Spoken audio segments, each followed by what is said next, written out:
ರಾಜಕೀಯ ಸಿದ್ಧಾಂತದ ಪರಿಕಲ್ಪನೆಗೆ ಸಂಬಂಧಿಸಿದಂತೆ ನಾವು ಈಗಾಗಲೇ ರಾಜಕೀಯ ಸಿದ್ಧಾಂತದ ಅರ್ಥದ ಬಗ್ಗೆ, ವ್ಯಾಖ್ಯೆಗಳ ಬಗ್ಗೆ, ಅದು ಹೊಂದಿರತಕ್ಕಂತಹ ಸ್ವರೂಪದ ಬಗ್ಗೆ, ಅದು ಒಳಗೊಂಡಿರ್ತಕ್ಕಂತಹ ವ್ಯಾಪ್ತಿ ಬಗ್ಗೆ ಈಗಾಗಲೇ ನಾವು ತಿಳಿದುಕೊಂಡಿದ್ದೀವಿ.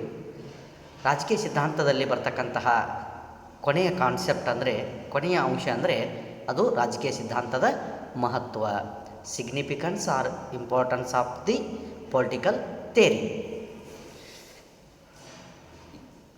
ವಿದ್ಯಾರ್ಥಿಗಳೇ, ರಾಜಕೀಯ ಸಿದ್ಧಾಂತ ಅದರ ಸ್ವರೂಪ, ಅದರ ವ್ಯಾಪ್ತಿಯನ್ನು ನಾವು ತಿಳಿದುಕೊಂಡ ಮೇಲೆ ರಾಜಕೀಯ ಸಿದ್ಧಾಂತವನ್ನು ನಾವು ಏಕೆ ಅಧ್ಯಯನ ಮಾಡಬೇಕು? ನಮಗೆ ಈಗಾಗಲೇ ಗೊತ್ತಿದೆ ಅದು ಯಾವುದನ್ನು ಕುರಿತು ವಿವರಿಸುತ್ತದೆ, ಅದರಲ್ಲಿ ಯಾವೆಲ್ಲ ಕ್ಷೇತ್ರಗಳಿದ್ದಾವೆ, ಅದು ಏನನ್ನು ಕುರಿತು ನಮಗೆ ಅಧ್ಯಯನ ಮಾಡಲಿಕ್ಕೆ ಸಹಾಯವನ್ನು ಒದಗಿಸುತ್ತದೆ. ಇವೆಲ್ಲವುಗಳನ್ನು ನಾವು ವ್ಯಾಪ್ತಿ ಮತ್ತು ಸ್ವರೂಪಕ್ಕೆ ಸಂಬಂಧಿಸಿದ ಹಾಗೆ ಅಧ್ಯಯನ ಮಾಡಿದ್ದೀವಿ. ಹಾಗಾದರೆ ರಾಜಕೀಯ ಸಿದ್ಧಾಂತ ಇಷ್ಟೆಲ್ಲ ವಿಷಯಗಳನ್ನು ಒಳಗೊಂಡಿರೋದ್ರ ಮೂಲಕ ಅದರ ಅಧ್ಯಯನದ ಮಹತ್ವವನ್ನು ಹೆಚ್ಚಳ ಮಾಡಲಿಕ್ಕೆ ಇವೆಲ್ಲವುಗಳು ಸಹಾಯಕಾರಿಯಾಗಿದ್ದಾವೆ. ಹಾಗಾದರೆ ಇದರ ಅಧ್ಯಯನ ಮಾಡೋದರಿಂದ ನಮಗಾಗ್ತಕ್ಕಂತಹ ಮಹತ್ವ ಏನು ಅನ್ನುವುದನ್ನು ನಾವು ಇವತ್ತಿನ ಅವಧಿಯಲ್ಲಿ ಚರ್ಚೆ ಮಾಡೋಣ.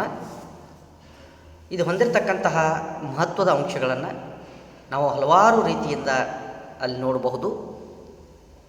ಅದರಲ್ಲಿ ಮೊದಲನೆಯ ಮಹತ್ವದ ಅಂಶ, ರಾಜಕೀಯ ಶಾಸ್ತ್ರವನ್ನು ಒಂದು ಅಧ್ಯಯನ ವಿಷಯವನ್ನಾಗಿಸುವಲ್ಲಿ ರಾಜಕೀಯ ಸಿದ್ಧಾಂತ ಅವಶ್ಯಕ.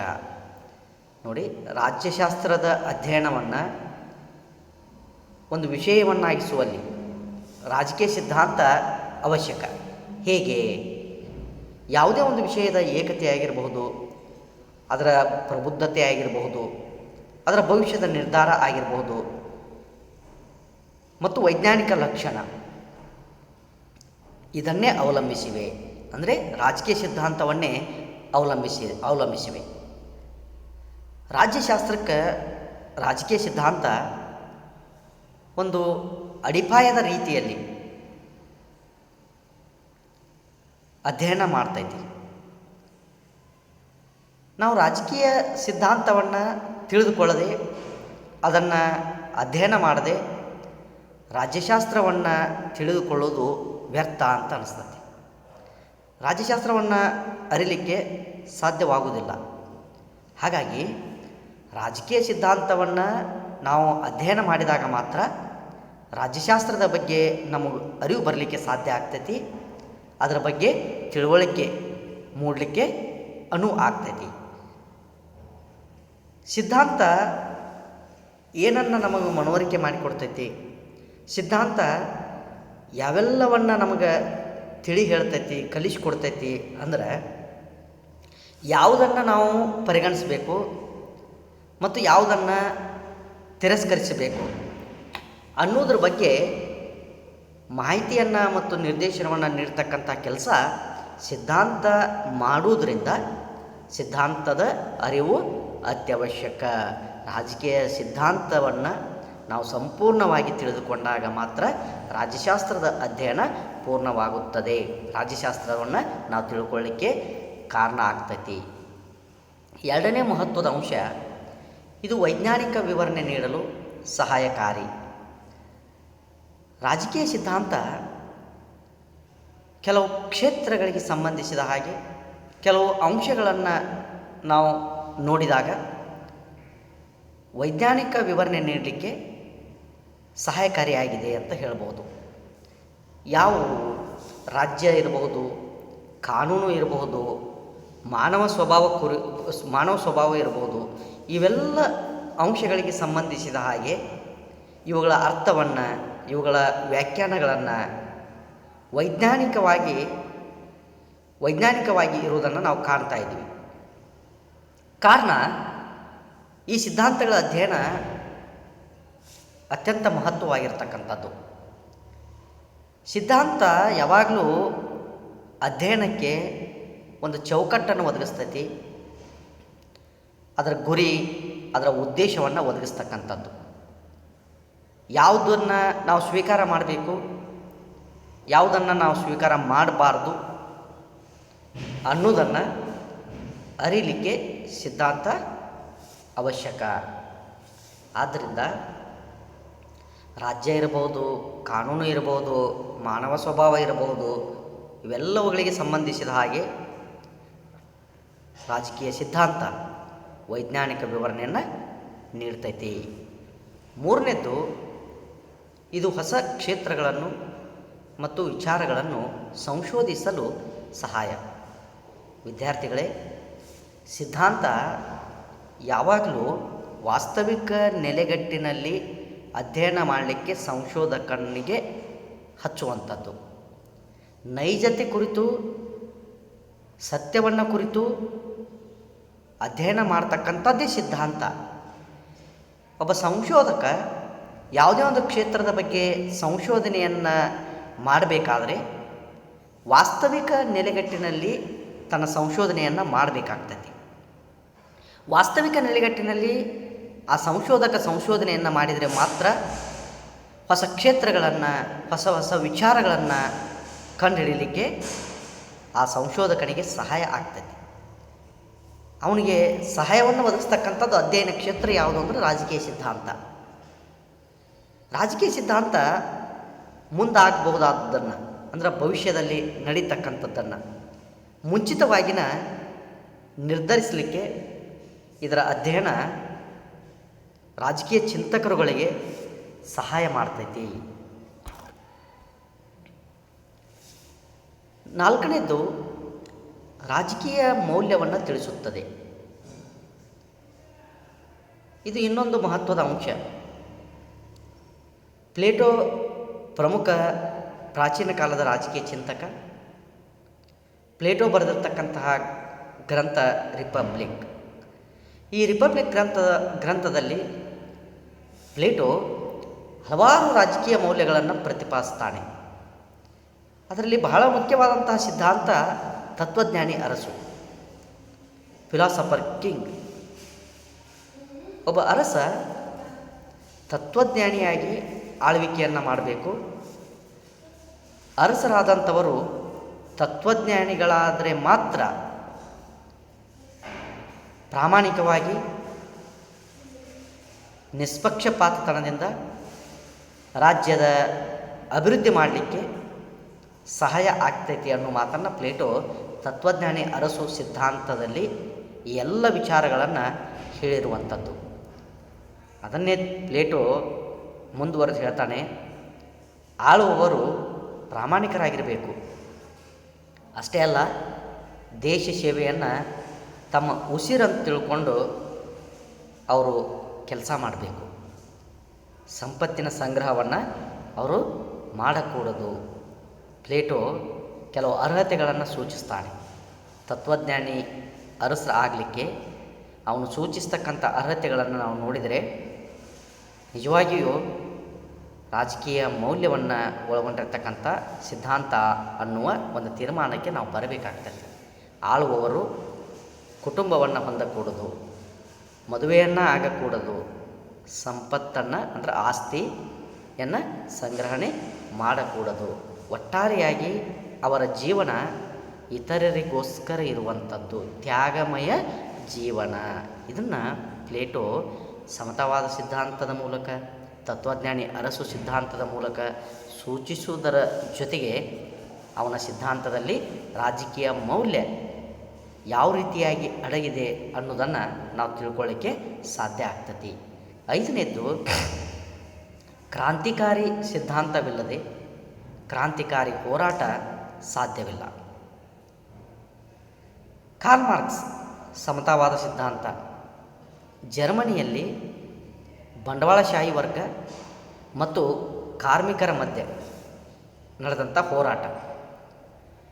ಈ ಬಂಡವಾಳಶಾಹಿಗಳು ಅಂದರೆ ಕಾರ್ಖಾನೆಯ ಮಾಲೀಕರು ತಮ್ಮ ಕಾರ್ಖಾನೆಯಲ್ಲಿ ಕೆಲಸವನ್ನು ಮಾಡ್ತಕ್ಕಂತಹ ಕಾರ್ಮಿಕರ ಮೇಲೆ ಶೋಷಣೆಯನ್ನು ಮಾಡ್ತಾಯಿದ್ರು. ಅವರ ಕೆಲಸಕ್ಕೆ ತಕ್ಕ ಕೂಲಿಯನ್ನು ಅವ್ರು ಕೊಡ್ತಾ ಇರಲಿಲ್ಲ. ಹೀಗಾಗಿ ಕಾರ್ಲ್ ಮಾರ್ಕ್ಸ್ ಕಾರ್ಮಿಕರಿಗೆ ಒಂದು ಕರೆಯನ್ನು ಕೊಡ್ತಾನೆ. ನೀವೆಲ್ಲಿವರೆಗೂ ಒಗ್ಗಟ್ಟನ್ನು ಪ್ರದರ್ಶನ ಮಾಡೋದಿಲ್ವೋ, ನೀವೆಲ್ಲರೂ ಕೂಡಿಕೊಂಡು ಆ ಬಂಡವಾಳಶಾಹಿಗಳ ವಿರುದ್ಧ ಹೋರಾಟವನ್ನು ಮಾಡೋದಿಲ್ವೋ ಅಲ್ಲಿಯವರೆಗೂ ನಿಮ್ಮ ಮೇಲೆ ಶೋಷಣೆ ಇದೇ ರೀತಿನ ಮುಂದುವರಿತೈತಿ ಅನ್ನುವ ಒಂದು ವಿಚಾರವನ್ನು ಕಾರ್ಮಿಕರಿಗೆ ಹೇಳ್ತಾನೆ ಕಾರ್ಲ್ ಮಾರ್ಕ್ಸ್. ಅದೇ ಆ ಎಲ್ಲ ಕಾರ್ಮಿಕರು ಒಗ್ಗಟ್ಟನ್ನು ಪ್ರದರ್ಶನ ಮಾಡುವುದರ ಮೂಲಕ ಬಂಡವಾಳಶಾಹಿಗಳ ವಿರುದ್ಧ ತಿರುಗು ಬಿದ್ದು ಜರ್ಮನಿಯಲ್ಲಿ ಒಂದು ದೊಡ್ಡದಾದಂತಹ ಕ್ರಾಂತಿ ನಡೀಲಿಕ್ಕೆ ಕಾರಣೀಕರ್ತರಾಗ್ತಾರೆ. ಆ ಕ್ರಾಂತಿಯಿಂದ ಜರ್ಮನಿಯಲ್ಲಿ ಹೊಸ ಸರ್ಕಾರ, ಸಮತಾವಾದ ಸರ್ಕಾರ ಅಸ್ತಿತ್ವಕ್ಕೆ ಬರ್ತೈತಿ. ಅದನ್ನು ಇನ್ನೊಂದು ರೀತಿ ಒಳಗೆ ಕಾರ್ಮಿಕರ ಸರ್ಕಾರನೂ ಕೂಡ ಅಂತ ನಾವು ಕರಿಬಹುದು. ಇದು ಅಂದರೆ ಕಾರ್ಲ್ ಮಾರ್ಕ್ಸನ ಸಮತಾವಾದ ಸಿದ್ಧಾಂತ ಮುಂದೆ 1917ರ ರಷ್ಯಾದ ಕ್ರಾಂತಿಗೂ ಕಾರಣ ಆಗ್ತೈತಿ. ದ್ವಿತೀಯ ಜಾಗತಿಕ ಮಹಾಯುದ್ಧದ ನಂತರ ಅಂದರೆ 1945ರ ನಂತರ ಜಗತ್ತಿನ ಹಲವಾರು ರಾಷ್ಟ್ರಗಳಲ್ಲಿ ಕಮ್ಯುನಿಸ್ಟ್ ಸರ್ಕಾರ ಅಸ್ತಿತ್ವಕ್ಕೆ ಬರಲಿಕ್ಕೂ ಕಾರಣ ಆಯಿತು.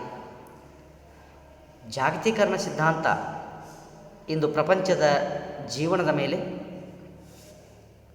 ತೀವ್ರತರವಾಗಿರ್ತಕ್ಕಂತಹ ಪರಿಣಾಮವನ್ನು ಬೀರಿದೆ. ಈ ಜಾಗತೀಕರಣ ಸಿದ್ಧಾಂತದಲ್ಲಿ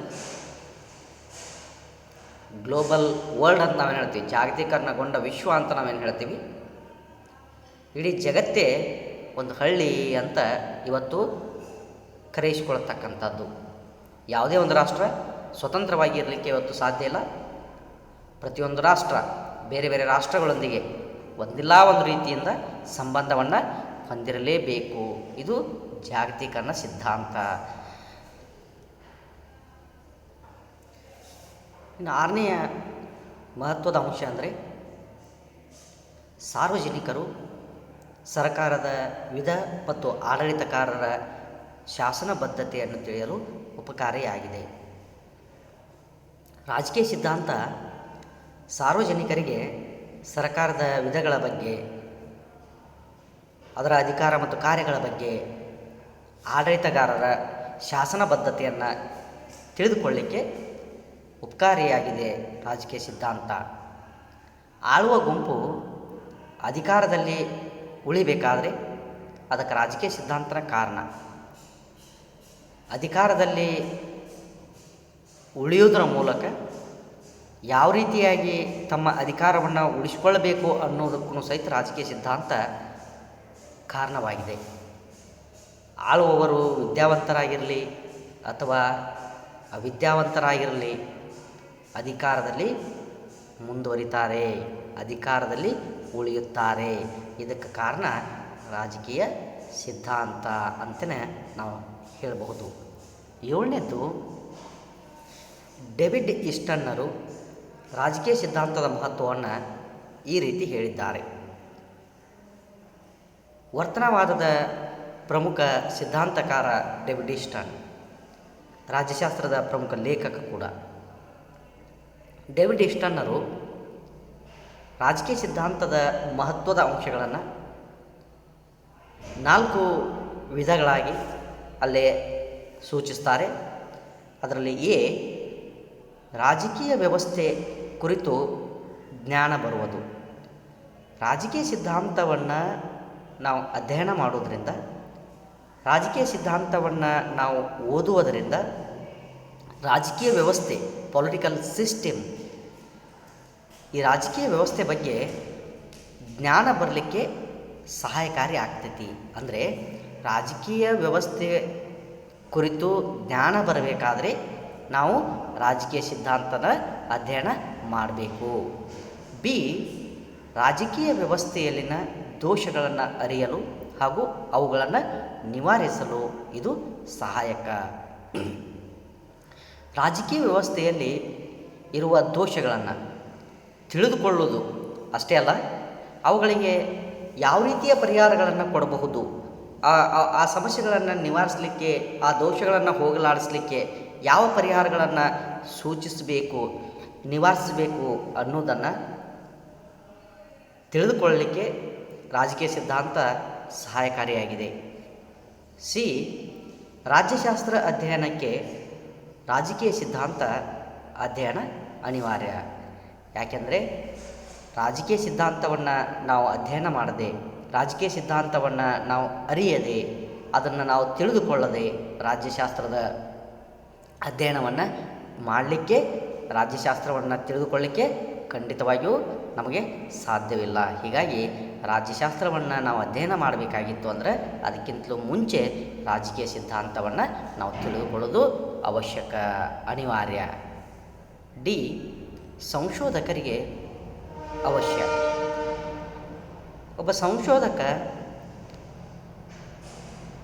ತಾನು ಸಂಶೋಧನೆಯನ್ನು ಮಾಡ್ತಕ್ಕಂಥ ಸಂದರ್ಭದಲ್ಲಿ ಅವನು ತೀರ್ಮಾನಕ್ಕೆ ಬರಬೇಕಾಗ್ತದೆ.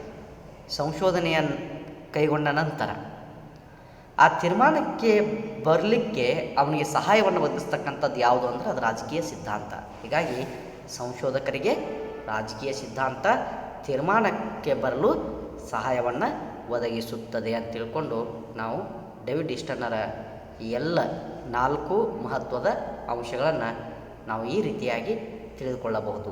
ವಿದ್ಯಾರ್ಥಿಗಳೇ, ಇಲ್ಲಿಗೆ ರಾಜಕೀಯ ಸಿದ್ಧಾಂತದ ಮಹತ್ವದ ಈ 7 ಅಂಶಗಳನ್ನು ನಾವು ತಿಳಿದುಕೊಂಡಂಗಾಯಿತು. ಇಷ್ಟು ರಾಜಕೀಯ ಸಿದ್ಧಾಂತದ ಬಗ್ಗೆ ಇರತಕ್ಕಂತಹ ಮಾಹಿತಿ. ಇಲ್ಲಿಗೆ ಮೊದಲನೇ ಅಧ್ಯಾಯವಾಗಿರ್ತಕ್ಕಂತಹ ಮೂಲಭೂತ ಪರಿಕಲ್ಪನೆಗಳು. ಈ ಮೂಲಭೂತ ಪರಿಕಲ್ಪನೆಗಳಲ್ಲಿ ಅದರಲ್ಲಿ ಎ. ರಾಜ್ಯಶಾಸ್ತ್ರದ ಪರಿಕಲ್ಪನೆಗಳು, ಬಿ. ರಾಜಕೀಯ ಸಿದ್ಧಾಂತದ ಪರಿಕಲ್ಪನೆಗಳು, ಈ 2 ಭಾಗಗಳನ್ನು ನಾವು ಅಧ್ಯಯನ ಮಾಡಿದಂಗಾಯಿತು. ನಂತರ ನಾನು ನೇರವಾಗಿ ಮುಂದಿನ ಅವಧಿಯಲ್ಲಿ 2ನೇ ಅಧ್ಯಾಯಕ್ಕೆ ತಮ್ಮನ್ನು ಆ 2ನೇ ಅಧ್ಯಾಯದಲ್ಲಿ ಏನಿದೆ ಅನ್ನೋದ್ರ ಬಗ್ಗೆ ತಮ್ಮ ಗಮನವನ್ನು ಹರಿಸುತ್ತೇನೆ. Thank you.